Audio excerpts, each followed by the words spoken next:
All right, so far we have the beauty rules, guard rules, word family, and the IE rule. What about the? What about it? Well, it is an open syllable, so it should be pronounced the.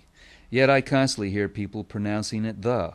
In fact, it seems as though the is becoming the more common pronunciation. It's the Schwa bird.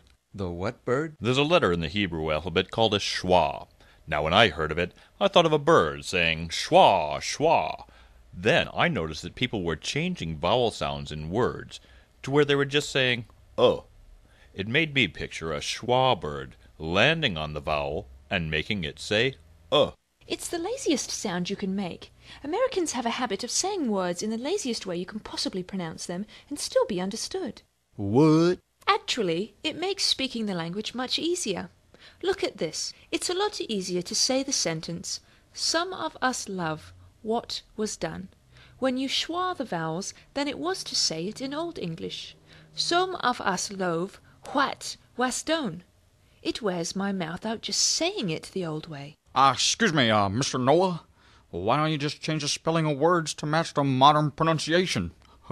Duh. Don't think I haven't tried. I wrote a letter to the newspaper saying, let's spell thumb without the B. You know, we used to say thumb. I like it a lot better now that the B is silent. Thumb. Yes, but everybody came screaming at me saying, that's the way I learned it in school, that's the way I spelled it, and I'm not going to change it. I tried to tell them, you remember how hard it was in school to memorize all those crazy spellings? But they wouldn't budge. If the majority can ever agree on the way to simplify spelling English, I'll do it. But nobody I know wants to do it. So now I'm making a rule that the way a word appears in print for 5 years is the way it goes into the dictionary. You know, in France and Spain, the kings hired groups of scholars to come up with a standard set of spelling rules, and everyone has stuck with them, even today. Yes.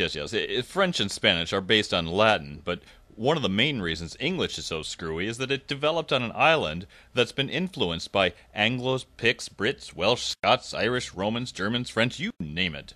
And when the King of England insisted that everyone do what he said, they just threw the Magna Carta at him.